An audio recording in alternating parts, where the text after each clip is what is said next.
about defense. Secretary Hegseth, about 4,000 National Guard troops and 700 Marines have been sent to L.A. Is there a number of troops deployed to American cities over the objections of governors and mayors at which you would be concerned that we are undermining our national defense? Senator, we've spent 2 decades guarding other people's borders. We think at the Defense Department it's about time we shore up ours. So that's my question. Is there a number at which sending those troops to Los Angeles or Chicago or New York starts to undermine our ability to defend ourselves around the globe? A sitting Secretary of Defense just said he would send U.S. Marines into American cities over the objections of governors and mayors, and wouldn't even name a limit. What you're about to hear is not national security. It's something far more dangerous.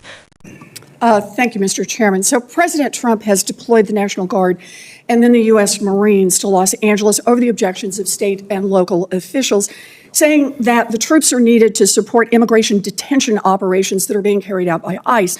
On Sunday night, the president threatened to deploy ICE agents to other cities around the country that he sees as, quote, the core of the Democrat power center, end quote, specifically mentioning Chicago and New York. Secretary Hegseth, if the president wanted to deploy Marines to Chicago and New York City like he did in Los Angeles, would you carry out that order even if the local governors and mayors objected?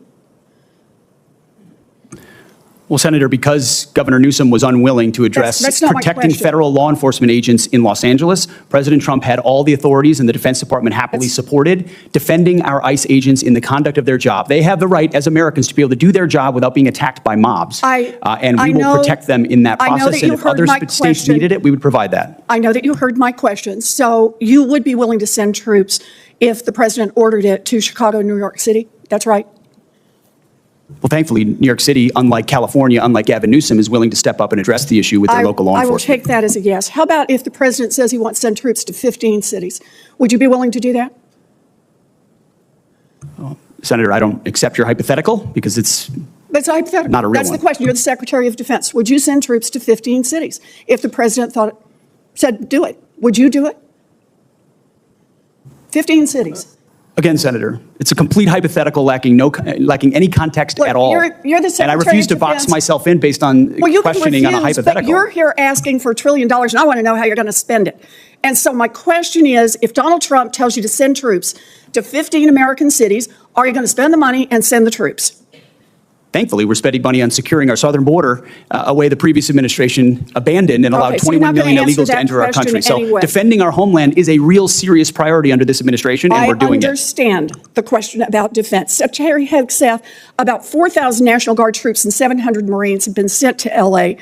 Is there a number of troops deployed to American cities over the objections of governors and mayors at which you would be concerned that we are undermining our national defense?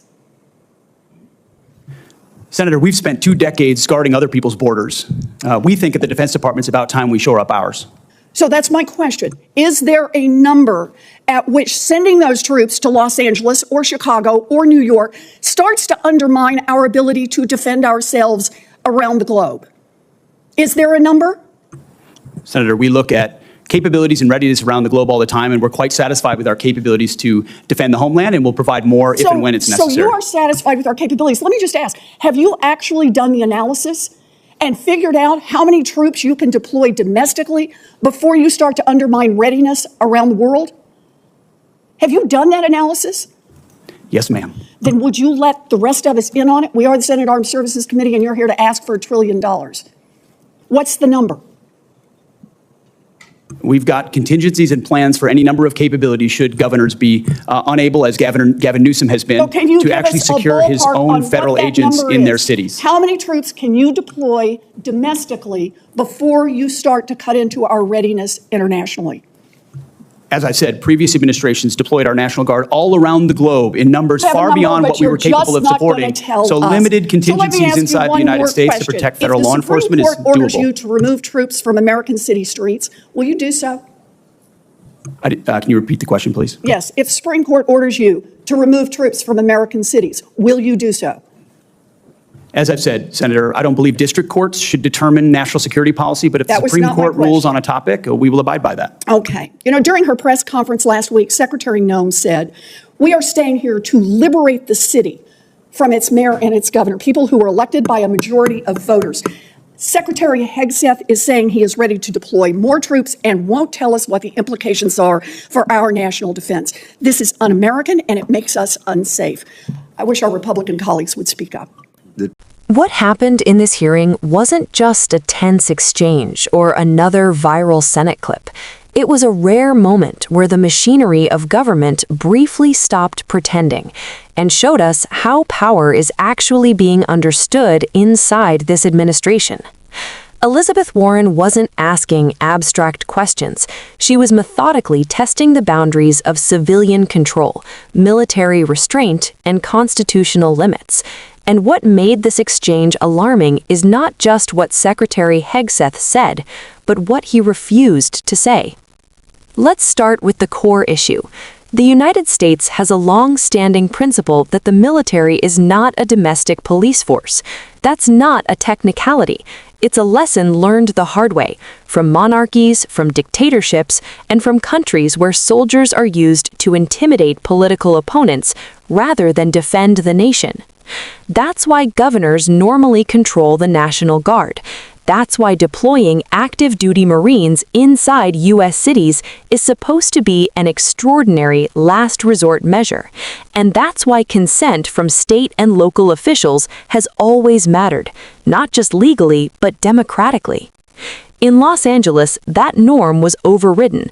Troops were sent not because the state requested help, but because the president claimed the authority to do so anyway. And when Warren asked whether that same logic could apply to Chicago or New York, cities explicitly described by the president as democratic power centers, Secretary Hegseth didn't push back. He didn't qualify it. He didn't say this was exceptional. He said yes. That matters because once something is framed as normal, it stops being rare. And once it stops being rare, it stops being accountable. Warren's next move was crucial. She shifted from politics to capacity. She asked a question most Americans probably haven't considered. At what point does pulling troops into domestic operations weaken our ability to respond to real threats abroad? That's not a gotcha question. It's basic defense planning. The U.S. military is not infinite.